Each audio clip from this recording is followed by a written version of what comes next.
Hello, everybody. My name is Ben, and I am an alcoholic. And it's great to be here.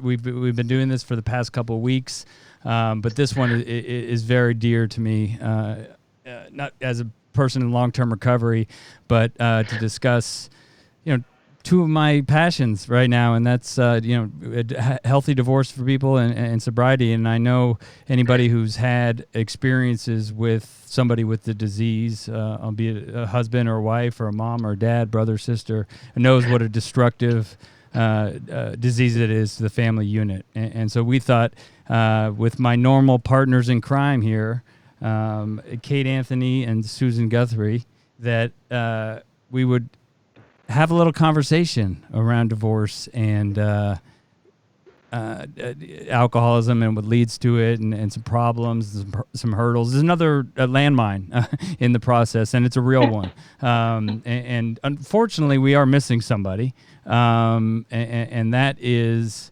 my ex-wife and my the co-author of our book together, Nikki DeBartolo. She quit. She bailed. She was like, no fight. That's it. Yeah, no drama. She just didn't want to do it tonight. And I have to say, if I were a betting man, I would have lost the over/under on how long she would have lasted doing this thing. So, but she'll be back. She just needed a break, and I said it's a well-deserved break for her. But welcome, Susan. Welcome, Kate. Thank you again for agreeing to do this with us. And for those who are just joining, like I said, Nikki and I wrote Our Happy Divorce, which is just a chronicle of our divorce. We're not professionals like Kate and Susan. We're just normal people who put our son first and had a great outcome for our divorce. And Kate is a divorce coach who helps women decide whether they should stay or whether they should go. She also hosts a phenomenal podcast called the Divorce Survival Podcast, and just happened to have Nikki and I on her last episode. This week. This is the episode this week. They're on. Yep.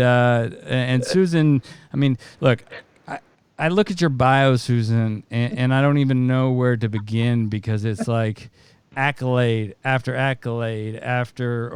I mean, it basically, to sum it up, I think I just wrote 30 years of experience as one of the top family law attorney and mediators in the country. So, and also the host of award-winning podcast, the Divorce and Beyond podcast. So, Susan, Kate, partners in crime. Thank you. And I know that there's a little something different this week. And as you can see in the bottom right corner of your screen, we have a sponsor for this live stream. And it's, one that reached out to us. And, I had to call Susan first, because Susan, about and given input and find out that they work already with Kate and Susan on their podcast, and it's a great company. At first I was like, I just needed to figure my way through the whole thing, but it's called SoberLink. They reached out to us, and they're sponsoring the show by giving to a charity which is very important to me, that I've worked with and I'm on the national board of. It's called Young People in Recovery. Just a phenomenal organization. So, Susan, can you tell us something about SoberLink and what they do and how they can help the family law courts? Yeah, actually, I love SoberLink. And so, yes, they've been one of my sponsors on the podcast, and I know they're one of Kate's sponsors on her show as well. And I was so happy to partner with them myself, because as a family law attorney, the issue of alcohol and the protection of the children, which is really where this issue mainly comes in from a court's perspective, making sure that children are not adversely affected by a parent who abuses alcohol. It's such a difficult topic because it's so hard to monitor. So when SoberLink's technology came out, it was a game changer for the family law industry in this particular area, because really child safety is more important, than anything, especially for our listeners right now, or the people who are watching right now who are at home, everyone's at home right now with their parents. So SoberLink is a technology system. It's remote technology. You're seeing it on the screen now. And it's the only system, there are other things out there, but it's the only system out there that has real-time results. It works with facial recognition. It has tamper detection because people, unfortunately, with alcohol issues will try things. And it has, I hear you laughing, Ben. Mm-hmm. And it's got easy to read advanced reporting. So it really serves the purpose of being able to let the people who need to know that the person is alcohol free, that they actually are. It consists of just a discrete little handheld breathalyzer, and it has a wireless connection, so it doesn't need to be plugged in, and it sends automated results to the concerned party, be that if the court ordered it, or if there's a sober coach that needs to get the information, or in many cases for family law, it's the co-parent. And it's all there to help ensure the children's safety. So it's truly something that's been a game changer. I've had clients using it since it came out. I mean, it's changed in its mechanism, but it's a game changer. So when it was first brought to my attention, I obviously don't live and breathe this thing every day, and I was like, well, this is just can be weaponized, and I was worried about, but after talking to you and you said it so clearly, it's like it's going to be weaponized, the accusations, sometimes I don't know most of the time, but sometimes true, sometimes false. But regardless of whether SoberLink is there, it's still going to be thrown out there accusations. But this is a mechanism to prove otherwise, or to see your kids. So it was a great way of putting it to me. So I appreciate what they're doing, especially for young people in recovery, which is a great organization. And we also have another guest with us today as we have this discussion. Susan's going to do that because one thing that I've learned is that I bumble and I stumble over reading people's scripts and people's stuff. So I'm going to let somebody much better do it. So Susan, why don't you introduce our guest for us? Well, I'm very happy to do that. And I think this is another instance of how the universe provides, because we had already decided to speak on this really important topic today. And then yesterday, I met my new friend, Dr. Elizabeth Cohen, who is our special guest today. And, I spoke to her. I'm so glad you're all getting to meet her. I'm so glad Ben and Kate are getting to meet her, because she is another member of the tribe of professionals who are trying to help people do divorce differently and get through divorce in that better way. But she's also a clinical psychologist. She has private practice in Manhattan. She works with clients remotely and online, and specifically works with clients, women who are going through divorce and then after divorce. She has a wonderful program. I love the name of it, Afterglow, the light at the other side of divorce, which is just, and she'll be able to tell us more about that.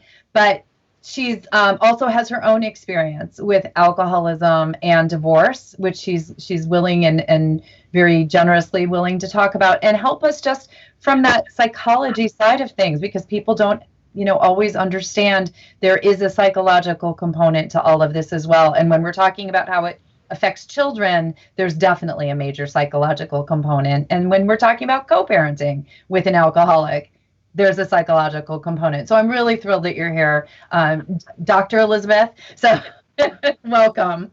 We have her website up on the screen that you could take a look at. It's drelizabethcohen.com. Thank you for joining us. I mean, it is, as Susan said, the way the universe sort of works is amazing. And time after time when we were, talking about doing this and who we could have host, because I think one thing that sort of unites us all is that we are not only trying to have better outcomes for people in divorce, whether every day or just by sharing our story, but that's the way I got sober. I mean, that's the way that, I was 21 years old and I got sober by somebody else sharing their experience with me. And so, how does your experience, one thing we do here is we sort of take off, or Susan and Kate take off sometimes their personal hats, because they've had experience with step parenting or divorce. And, I think, we are who we are because of our experiences. So why this for you? Why this work? Yeah, this work, yes. Yeah, well, first of all, thank you so much for having me. It's an honor to be here today with such amazingly strong, smart people who are helping get rid of the stigma and shame of divorce. That's what I think is the most important thing. I am still shocked that people come into my office and refer to meeting someone who was divorced, whose family was divorced, and referring to them as being from a broken home. Like I just still can't believe that people use those phrases, but they do. So it's so empowering to be with other people who are ready to break that stigma. So I'm really happy to be here. So thank you so much for having me. And when I went through my divorce from a very sick and ill alcoholic ex-husband, I was lost. Even as a clinical psychologist, I had an individual therapist, but I was searching frantically for a comprehensive program, for some sort of beacon of light that I could move through this time and heal and grow and learn about myself instead of just focusing and looking backwards. And I really couldn't find anything. I stayed up really late trying to find it. And I felt really lost and alone. And the first place I really started feeling connected was actually in the 12-step rooms of Al-Anon.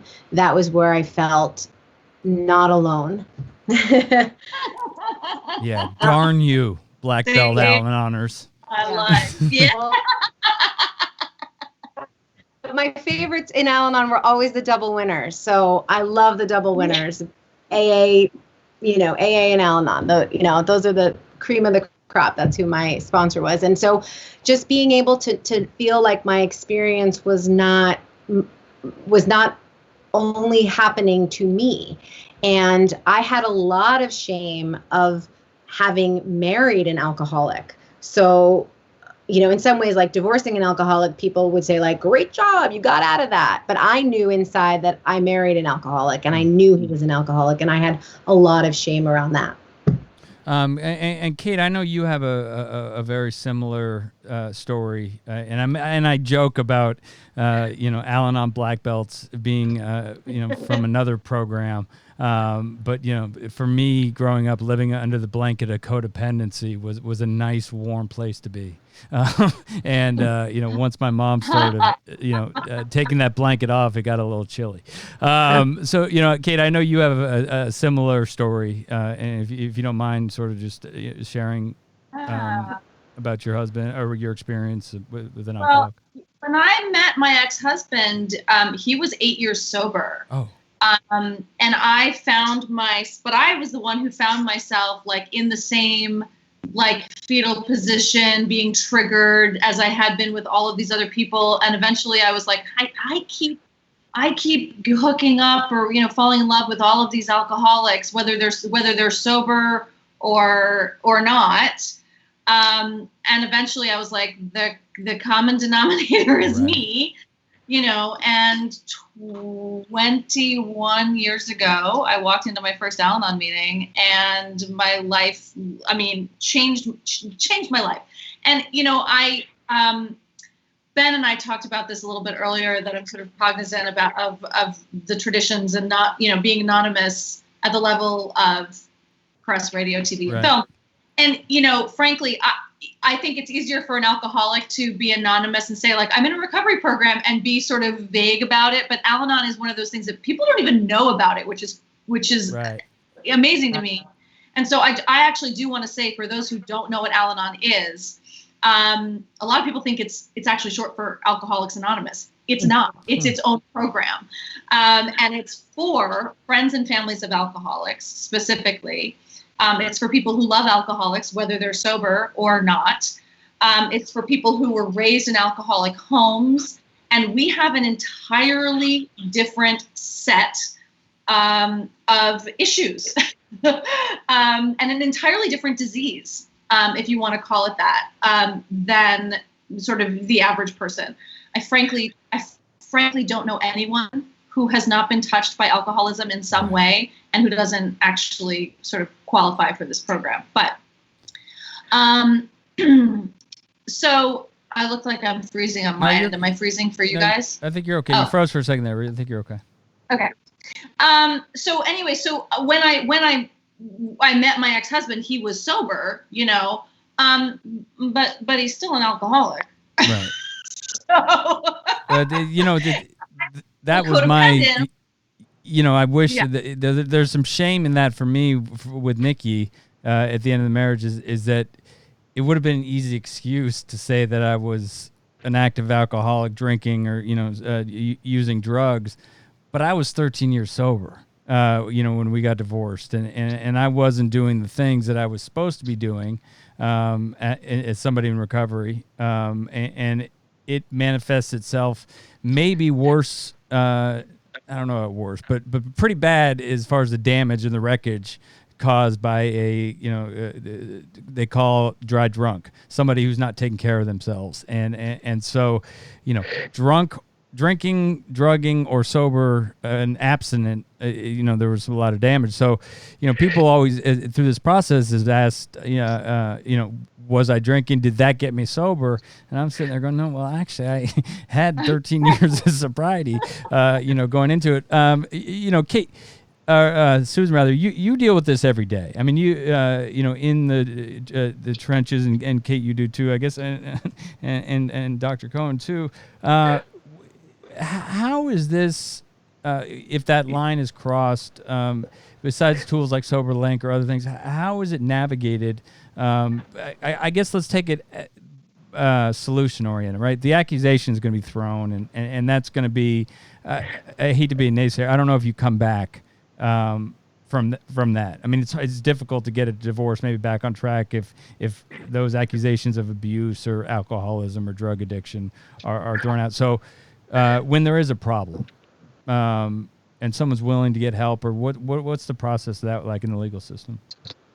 You know, the legal system is very ill-equipped to deal with this particular problem, unfortunately, and alcohol specifically. And I'm talking about it from the court's perspective. But when the accusation is thrown out there, judges are put in a very difficult position because it's not something that can be tested for a great deal of time down away from the alcoholic incident that is being alleged. And so the court is faced with an allegation of alcohol abuse where a parent is being, usually the claim is that they are therefore unsafe to be around the children or be a supervisor of the children. And so a judge is faced with, do I believe the testimony of the person who's saying this is true, or do I believe the testimony of the person who's saying it's not true without ever having empirical data about it, because you can't do that testing late, which is why SoberLink is such an important tool. But unfortunately, judges are going to usually err on the side of caution. And so they will often put into place what seem to the court to be reasonable restrictions on the alleged alcoholics' access to their children in some cases. And that usually can go anywhere from, you know, just simple orders that there be no alcohol imbibed within a certain period of time before parenting all the way through the parenting, or right down to supervised visitation. And once that sort of thing gets rolling, it's very hard to pull back from. And the damage, and I think, you know, Dr. Cohen can talk about this, the damage that is done to the parent-child relationship, especially if it's not true, but now a parent's been put in this position of being a danger, portrayed as a danger to a child. And, you know, I've had that case where clients have been accused and it's turned out to not be true. But now they've gone through this entire process where their time and access to their children has been limited. And the worst part is that the children are pulled into that and absorb part of it. You can't fool kids. I know people think you can. You can't fool kids. No, we've talked about that before. If you're going through a divorce and you're watching and spoken from someone who went through a divorce, the parents' divorce that was bad, the idea that kids are resilient is just bullshit. Or they'll get over it, and that's just, at least my experience. Ben, I just wanted to say something about. Please do. Yeah, about the dry drunk. So I think what's really important is that when we think about an alcoholic or any sort of substance user, we need to remember that the substance is a coping strategy that they're trying to use.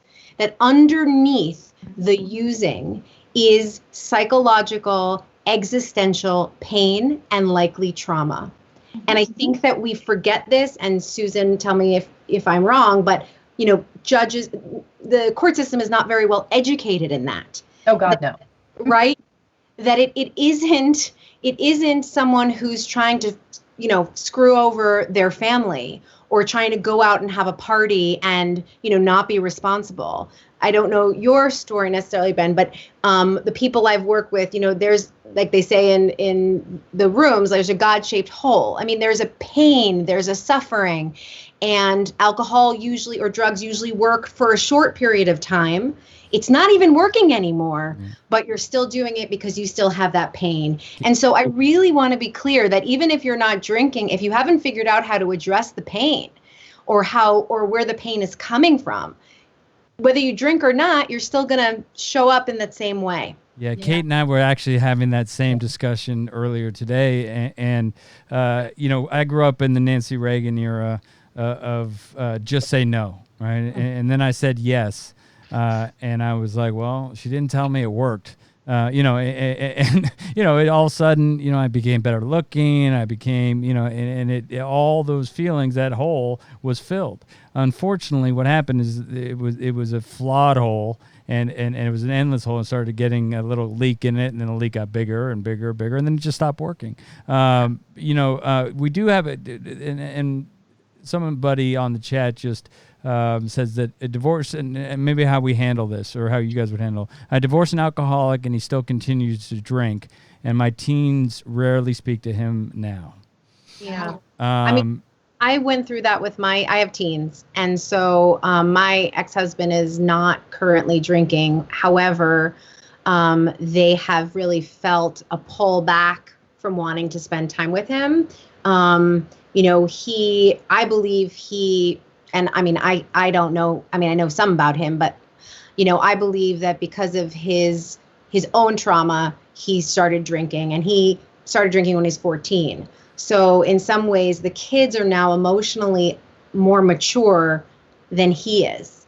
And they're starting to see holes that are really problematic for them. And it is really hard. I give the person who wrote in so much credit, first of all, for even sharing this, which is so hard, but showing up for your kids every day when their father is still drinking. That is incredibly hard. And as the partners and the parents, we have to do some of the hardest work. I was saying this to Susan the other day, most parents don't have to talk about, hey, your parents really disappointing you, and you might feel afraid of them or ashamed of them. Most people don't have to have those kind of conversations. I believe having those conversations make the kids stronger and you stronger, but they're really hard. Yeah. And and I think that if your kids are not feeling comfortable wanting to see the person who's drinking, in some ways, that's a strength. Yeah, and she said it perfectly, followed it up. And Kate, I want to get you into this, but she just said, and it's perfect because that's what we do. She said we're just all exhausted by him. Exactly. Anybody who's dealt with an alcoholic or an addict, albeit in divorce or mom or dad, or like I said, anybody. It is exhausting. It's like having another kid, but unfortunately, one that's a wrecking ball. Kate, go ahead. Well, one thing that I wanted to add to this conversation about this comment is that what you're seeing are children who know how to set boundaries.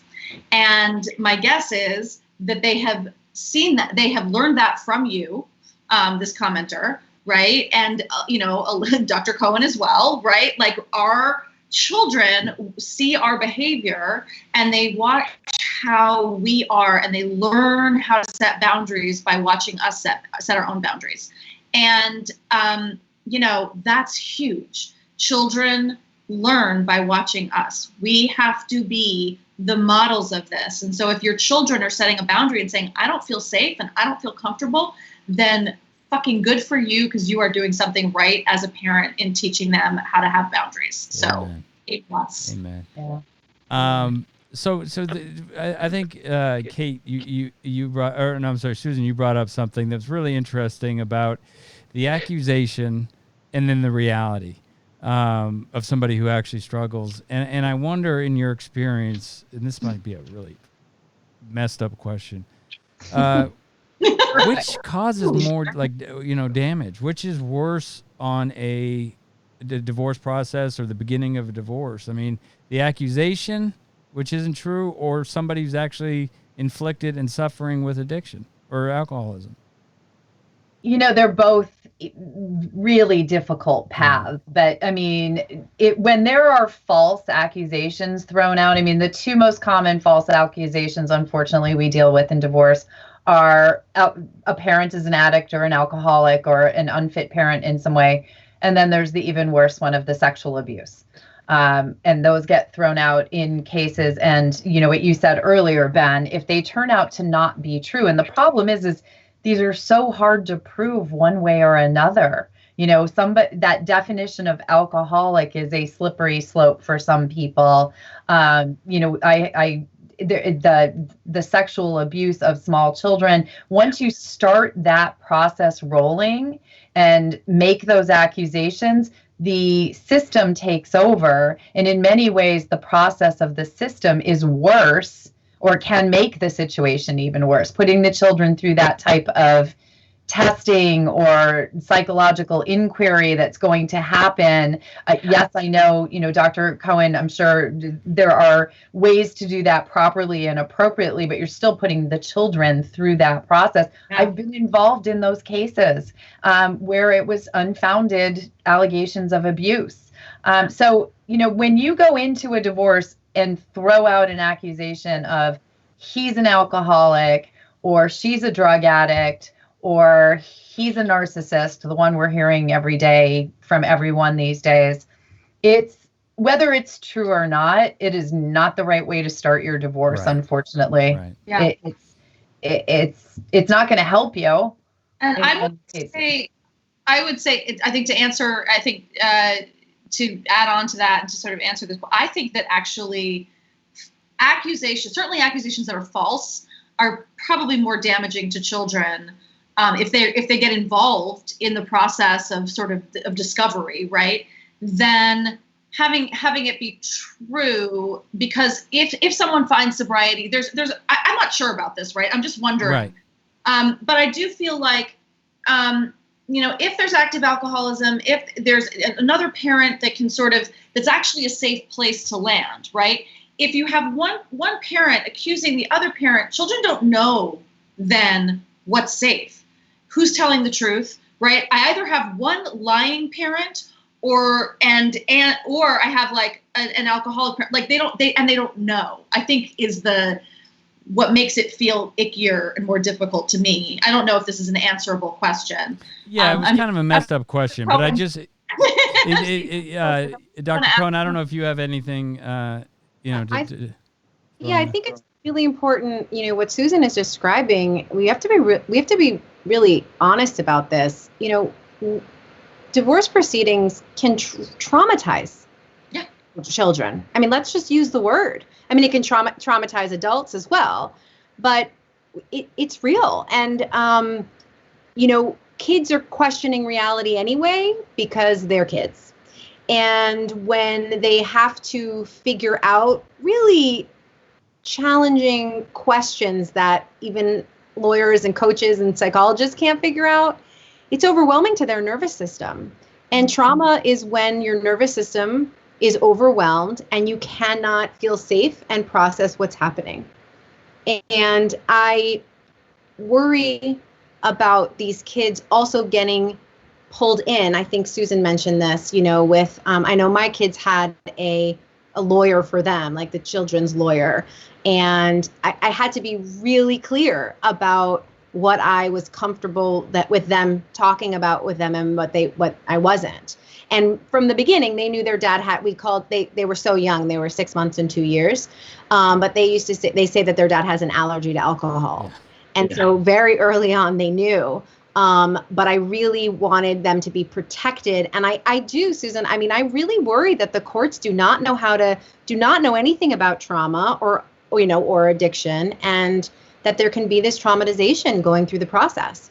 Yeah. And just really quick, one thing that's Susan brought up is the diagnosis, right? I mean, I think that the normal diseases of the world, like the cancers, the heart disease, are pretty easily diagnosed, right? You go to a doctor and the doctor says, unfortunately you have cancer, or, I think alcoholism, drug addiction is the only self-diagnosed disease known to man, right? I mean, for years, doctors, therapists told me I had a problem. My mom definitely told me I had a problem, and all this stuff, but it wasn't until I said I have a problem that I could, eventually, move forward. So, whether it's the court system or whether it's your ex telling you that you're an alcoholic, that's where the problem lies, because you have to self-diagnose yourself. Yeah. The disease. That's a tough road that if sort of transitioning a little bit. Mm-hmm. That I went through, and I'm very open about my sobriety journey, and I'll say that I never thought I had the gene, mm-hmm. right, and so, but exactly as Dr. Cohen was talking about, after my divorce, and I didn't drink, I never drank. I was the one that, like, my best friends from college who turned out to be alcoholics and are now sober, they'd make so much fun of me because I'd be at a party nursing the same warm beer for 3 hours, even in college, right? And then I married a sober alcoholic, so we never drank, right? And then I got divorced, and I started drinking, and it took me 10 years to realize, first of all, that I was drinking because I hadn't processed through the trauma of my marriage and divorce at all. And that journey of diagnosing myself was very complicated because I didn't, having been a longtime member of Al-Anon, I have been to a gazillion AA meetings. Everyone in my family is sober, so I've been to AA a lot. And I didn't relate. I've never related to the stories of the alcoholics in AA, right? And I had gone to a couple of meetings, maybe 6 or 7 years before I got sober, because I was like, I'm starting to question my relationship with alcohol. And then I went to AA, and I was like, I don't relate to these stories, so I guess it's not a problem. Yeah. Not an alcoholic. Okay, off on my merry way and continuing to drink. And what I learned, and throughout my sobriety, my sober curious, my sort of year of curiosity. Yeah, that's a word now, Ben. That's a word. So I got sober curious, and I started saying, like, if I don't relate to AA, what does that mean? And what I learned is that, I learned a lot about our culture in alcohol. Especially for women, especially for moms, and how just that is so fucking glorified. And I learned that alcohol itself is addictive, and it's addictive to everybody, and that anybody who drinks every day, and continues this sort of pattern, it builds up in your system and builds up, and we talk about tolerance. What a tolerance is that it takes more and more alcohol for you to feel the effects. And if one of the effects that you want to feel is, a lot of, decrease in your anxiety levels, it's going to take more and more alcohol to get to that place, which is the process of building up an addiction. I need it now, and I need more of it, and then I need more of it, and then I need more of it. And so just sort of tying this back to this disease being self-diagnosed, right? There are multiple ways to diagnose it. And I got to a point in my journey where I had to, and it's interesting, Ben asked me earlier, he's like, do you identify as an alcoholic? And I was like, I don't. But I am 100%, I identify as a sober person. And maybe identifying as an alcohol, I guess because I associate identifying yourself as an alcoholic with being in AA, right? They're so inextricably linked, which was part of the problem I had with getting sober. But, it was, so once I got sober, it was like shit got, what is this? What's the, real? Yeah, well, yes, it did. It got real, yeah. Yeah, but the slogan is like, first it gets better, then it gets. Oh, yeah, well, it's fun. Well, the drinking part of it is fun, and then it's fun with problems, and then it's straight problems. Right. And, sort of, but sobriety is like, they'd say like, first it gets good, then first it gets great, then it gets hard, then it gets real or something, whatever. It's like a progression. Shit got hard, real fast for me when I got sober, because the 10 years that I had been medicating my trauma, from my marriage, from my 10 years of marriage and then 10 years of divorce, I had been like 20 years of this suppressed trauma. And when I stopped numbing myself, I had to actually face it. And it was brutal. Yeah, it was a crutch. I mean, it was a crutch for me for so many years. This is a comment that just came on through the chat that I think Dr. Cohen and Kate would be great, and also from Susan's standpoint. So I'm going to let you guys professionally just go at it. Whoa, there it is. It's big. My husband was a hardcore alcoholic before we married, and I wasn't aware until after we had married. It hit our relationship hard. It is so long that I got to put it back up there. Hold on. 12 years later, he's 2 years sober, and we were getting ready to file for a divorce. I don't even know who he is sober, and I can't stay with him drinking either. It's the most, sorry for keep on doing this. It's the most difficult thing to realize even now that he's recovering. We still can't find a way to heal our relationship. Very interesting. We talked about this earlier, Ben. This is like part of the conversation that we had this afternoon. Absolutely. Absolutely. Sometimes the damage is done, right? And I think it's great if someone is getting sober and you can't keep your marriage together, it's a great opportunity to create something new in your divorce, right? You can love that person and you can be absolutely supportive and loving for his sober journey, and also know that you just don't have anything left to give in the relationship. And it doesn't sound like it was really much of a relationship to begin with if he was that much of a hardcore alcoholic from day one, Yeah, Dr. Cohen? Yeah, I think when you're in a relationship with an alcoholic, there's always this feeling, and Kate, I wonder if you felt this, even though your partner was sober, of if they get sober, everything will be better. If only. Yeah, if only. Right. If only. Exactly. And I hear you, the woman who wrote in, because I was so there. I just thought this one thing had to shift and then everything would be okay. And I, twisted myself into a pretzel to try to help him get there. And the truth is I had no idea how he had to get there. And you can imagine, as a clinical psychologist, I thought I knew exactly how he had to get there. But I had no idea. He knew what was best for him, as Kate beautifully said about how she knew what was best for her. So it is really hard when that person finally does the thing you've been waiting for. And you wake up, and it brings tears to my eyes, because it is so touching to wake up and think, oh, I finally have what I've always wanted, and realize that that's still not enough for you. And it's such a humbling moment. And the fact that you can say that now and see that shows your bravery, because many people would feel guilted into trying again and giving it a chance. And here you are being brave and saying, like, this isn't working for me. And I think that's so commendable. And I think it shows what an amazing next chapter you're going to have, because you're able to see what you need and what's right for you now. And from a divorce, standpoint moving forward, I mean, Kate, I'm sorry, Susan, that's a pretty good spot to be. I mean, at least accepting that, he doesn't come in as the wrecking ball that he was 2 years ago.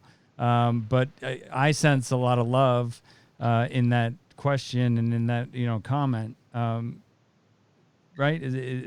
I mean, honestly, I when Dr. Cohen was just speaking, I was thinking, we're always talking about starting a divorce off the right way so that the marriage or the relationship can be restructured and everyone can move forward in a more positive way.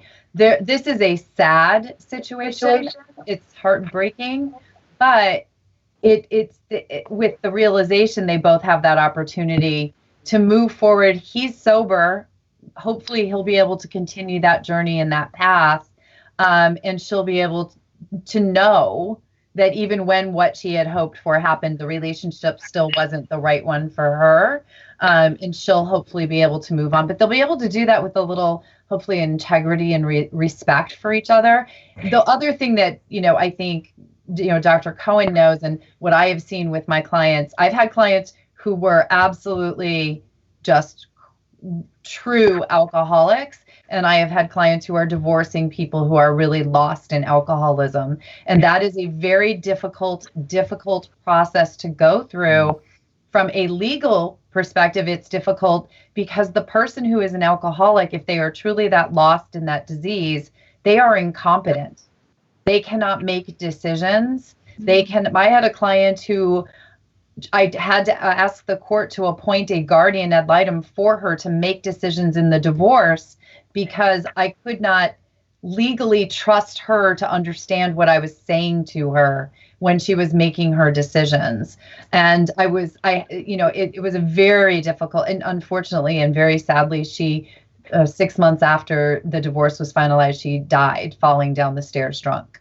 It was a horrible, I've had some horrible situation. So these two, this lady who was so brave, to Joanna, I feel for you, but your journey in some ways will be better because he's been able to achieve, get to sobriety, and the two of you can go forward from that basis. It is very hard. Wow. Very hard. And I think you mentioned, Dr. Cohen, that your husband was an active alcoholic when you got divorced.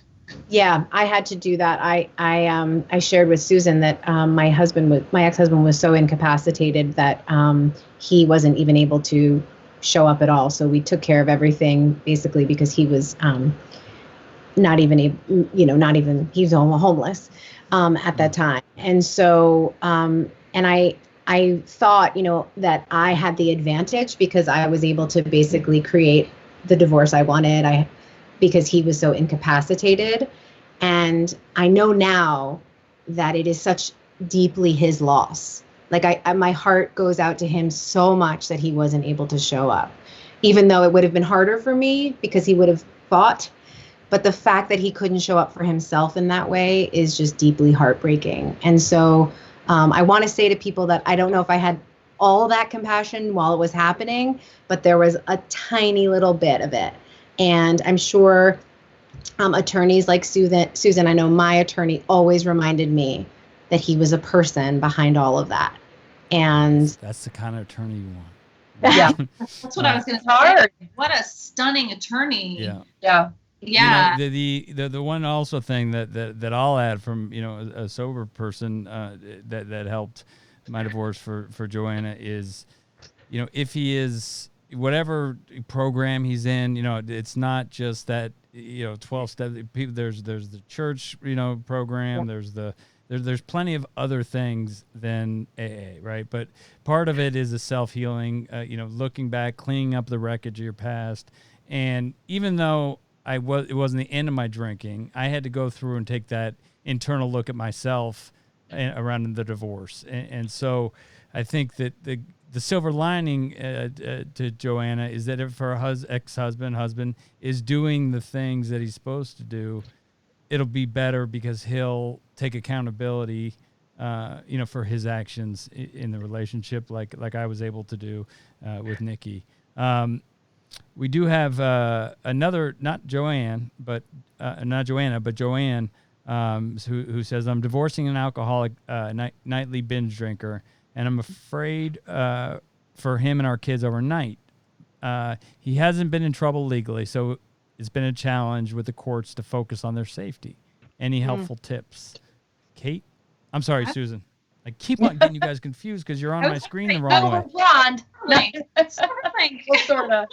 But this is, right up Susan's alley. Yeah. Well, and unfortunately, this is one of those situations, right, that Dr. Cohen said earlier. The courts aren't well equipped to deal with this, and this goes directly to what I was talking about. It is very hard to prove an alcohol problem.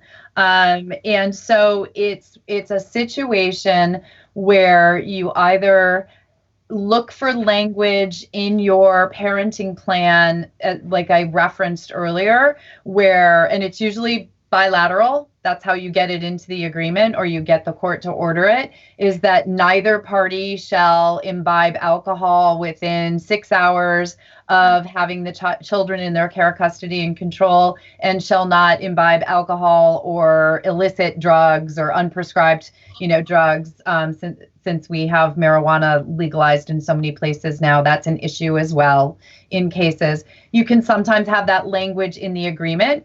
What's the problem with that language?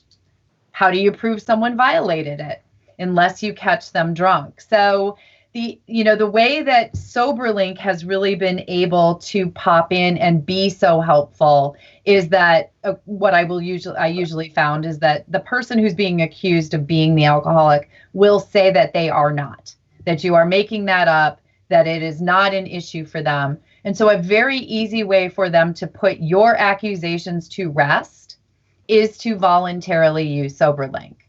Because in a very short period of time, if you are not an alcoholic, then the tests are going to come back clean and there's not going to be an issue. And I, as an attorney, in order to short circuit that accusation, I have advised clients who have sworn to me that it was not an issue, then the best route you can take is to prove it wrong. And finally, there's a way to prove it wrong. Right. There wasn't before. Yeah. Other than having someone come to your house and have you pee into a cup during a certain time period. Alcohol, I believe, only stays in the system for a urinalysis for up to 24 hours at most. 18 hours is really more indicative. It's not a hair follicle test like most drugs. It's gone. So it's very difficult. But SoberLink is a way where somebody who's being accused can prove they aren't, or you can ask that the person voluntarily agree to use it while the children are in their care, custody, and control. And then you would agree to the parenting time schedule. That's another way, fine, I would agree to an overnight parenting plan, but I would like you for a month to use SoberLink or something like that. So it is a tool. It's one of the reasons why, I know they're sponsoring this episode. This has nothing to do with why I like SoberLink. SoberLink is helpful on both sides of the fence in a family law case where there's alcohol involved. Yeah, and I think volunteering to do it shows goodwill, right? I mean, if you say okay, I get it, or I've had a history or whatever, you're concerned, let me do this, right? Offering to do it is such an offer of goodwill. Right. And I think it'll get you real far. Yeah, I really quick. I went to a halfway house for men for 6 months, and at any time, if another man suspected that you were drinking or using, they could drop a UA on you, a urinalysis. And there were a couple times where, because I was a little punk, a younger punk anyways, that people thought I was using, and they would, ask me to take and I would grab that cup so quickly.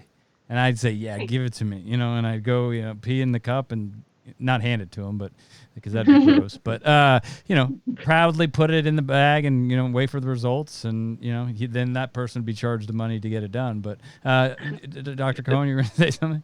Yeah, Susan, I have a question for you because I went through this exact thing when my kids were really young, and I actually had to do some really deep psychological work. I did some imaginal work about really allowing myself to touch into the fear of what was going to happen to my kids. I think that you have the fear and then you kind of pull back from it. And really what I teach in cognitive behavioral therapy is to like lean into the fear and really think about it, understand it, so you can really be more prepared in case it happened. But often with women who have an intuition or a sense, like one of the people who wrote in that their kids are not safe, I sometimes say, trust your intuition, because when you're married to an alcoholic, you're constantly, I think they say, like crazy making. You always doubt yourself. And so, Susan, what would happen if someone had a parenting plan that the kids, let's say, go to their dad's for the weekend, but you get the sense that the person's drinking and you can refuse to let him have the kids? How would that work in the court system? Like, is that a terrible idea? I'm just curious. Unfortunately, like with everything in the law, the answer is it depends. Yeah. And it would depend on, courts are not based upon people's intuition. Courts are based on, this is the reason why this issue is so difficult in a court system. It's not geared for dealing with this. The problem is what is it that actually, what can you point to that made you believe, and here's the legal, that your children were in imminent danger of harm that let you unilaterally defy a court order? Because that's what it is. When the court order, when the parenting custody plan says the kids are supposed to be at dad's on Saturday night, and then you decide the kids aren't going there, you have just unilaterally said, I know better than the court. Mm-hmm. So you better, unfortunately, this is not palatable, but this is the law. Yeah, you better have a good reason why you did that. Intuition, I will tell you, would be difficult in a courtroom. To prove. I smelled alcohol on his breath. Yeah. He pulled into the driveway and parked half on the grass, half on the driveway. He was belligerent and yanked my daughter's arm, and she was afraid and crying. Yeah. Unfortunately, all traumatic and horrible. Document it. Take a picture of the car parked on. You have to, unfortunately, facts are all, I hate this part of this, but this is facts king in a courtroom. Yeah. It's making me think also about just the importance of powerlessness, admitting that you are powerless over this. Man, are you, right? Or woman. Oof. God, so true. Man, or woman. I've had many female clients who were active alcoholics. So yeah, I meant man, like, oh man. I'm just kidding. Yeah.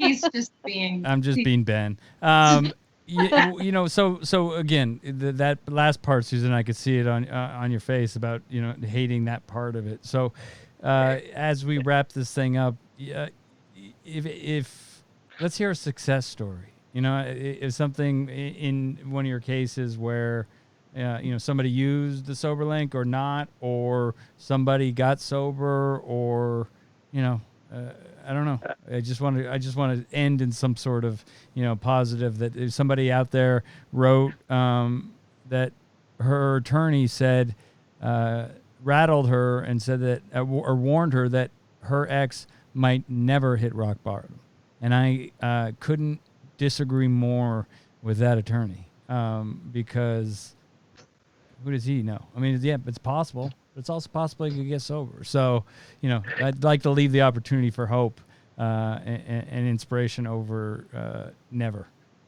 So. And I've certainly seen those cases. I've seen cases where the destruction of the family and the divorce process and destruction that happens in that process were the rock bottom that motivated somebody to self-diagnose, right, as you phrased it earlier, and get on that road to sobriety, get help with it. The one thing I always had to tell clients who had issues with alcohol was, the court will, or the world will understand that you have issues with alcohol if you do.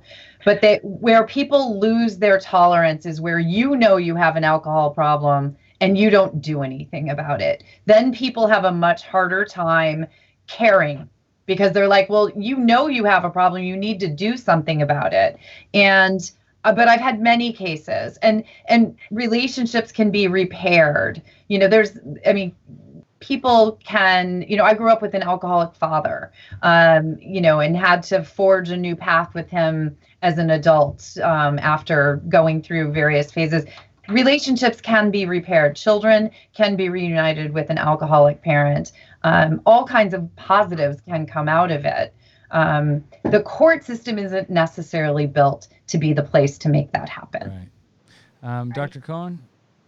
Yeah. Somebody resonates a story with you about somebody you worked with that, either had a problem or, like me, had a problem but wasn't active, just was on a dry that turned out to be a positive outcome? Yeah, I think that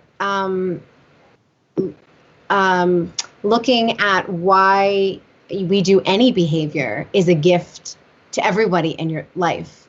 And so I have seen people who, like Susan said, realize that they struggle with alcohol and really do the work to say, how did I get here?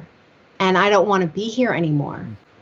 And beautiful, miraculous things happen. The promises that they give you in AA, whether you do AA or you do cognitive behavioral therapy, there's so many ways, as you said, church programs, there's so many ways to get sober. I have seen beautiful things happen, and I have had experiences with my ex-husband that I never imagined possible because of his sobriety. He is I can see his strengths in a way that I never could before. And we can get along in a way that is really powerful. I have a lot of clients who have moved through this to a beautiful place. It's a hard ass place. It is a, no mud, no lotus. It is hard and painful, but it is so beautiful once you move through. Well, that was well said, Kate. Besides your own story.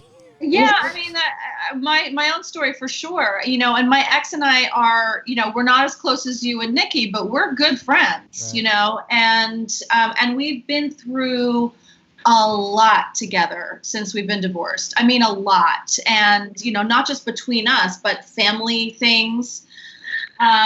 It's none of it could have happened without his sobriety and my recovery. And not even my alcohol recovery, but really my codependency recovery, like really, that's really those are the successes that I see with my clients is when they really stop putting all the focus on the alcoholic and start putting focus on themselves, because and we don't know how to do that, right? It's so hard for us. But when they take the focus off the alcoholic and really put all of that love and attention and focus on their own recovery and their own healing, that is where miracles occur, truly. For all of us, right? Whether alcoholic or not. But in particular for people who are in relationships, married to and or divorcing an alcoholic, just, put down the magnifying glass, pick up the mirror, and do the work. Yeah. Brilliant. Well, Dr. Cohen, thank you so much. One more time, where people can reach you and get some of that. Yeah, my website is drelizabethcohen.com. Thank you so much for putting that up there. People can reach me there with my program for women post-divorce to help them have a beautiful next chapter. And I couldn't agree more with Kate, what you said about this picking up the mirror. I sometimes ask clients when they come into my office, let's have a session where we don't mention your ex-husband or your partner.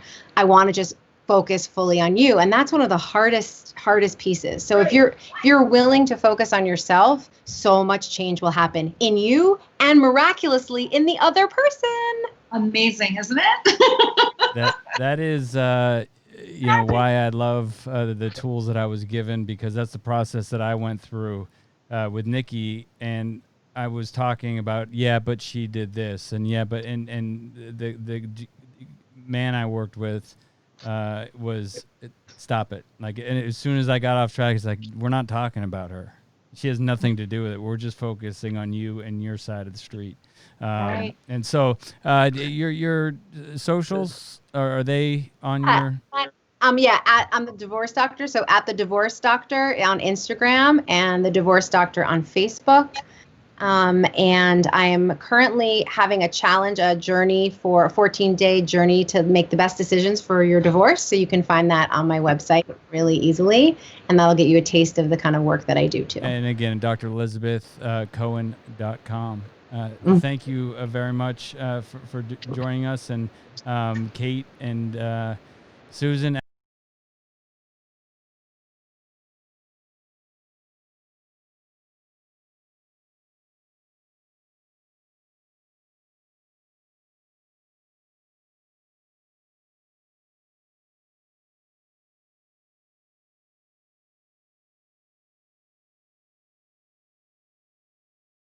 Again, thank you for doing this, and thank you to SoberLink for helping out an organization that helps out so many kids. And as we get out of here, I'm just going to play a little information about YPR. It's a little, while I have this platform, why SoberLink so generously donating to them. I thought I'd end it with that. Thank you guys very much. And the other thing I wanted to say really quick before I get out of here is that if you do know somebody, or you have somebody in your life that's struggling with this disease, recovery is possible. This is, we talk about disease and the destruction, but the miracle that happens when people stop drinking or stop doing drugs is amazing. It's a treatable disease. There's no cure yet. I don't know, Doc, if you know anything. I could take a pill and I can use heroin normally or socially. Let me know. But it's a treatable disease, and it changes. Just as much destruction is caused, as much healing can happen. And one of my proudest things, I have two pretty proud things in my life, and one of them is that my kids have never seen me drink or use drugs. And the second one is the divorce, and how my son didn't have to see that ugliness between his mother and I because of sobriety, and all the gifts that I have are because of it. So thank you guys very much. We'll do it again next week, and we'll find something good to talk about. We will. All right. I just want to say there's someone very special to me watching Kay. I just want to say I love you, Kay. Thank you. Well, hi, Kay. All right. Oh, you know what? That's not even going to work. No, bummer. Because it's not going to play the sound. But you can go to youngpeopleinrecovery.org. It is a phenomenal organization that deals and helps young people get sober. Once upon a time, I was young and I was sober, and having finding other people that were young and sober was a big turning point for me. That it wasn't that stigma of old Irish men under the bridge who were alcoholics. But thank you guys very much again, and have a great weekend. And we'll do it the same time next week, same bat channel. Yay! Thank you very much. Dr. Elizabeth. Thank you. Thank you, guys.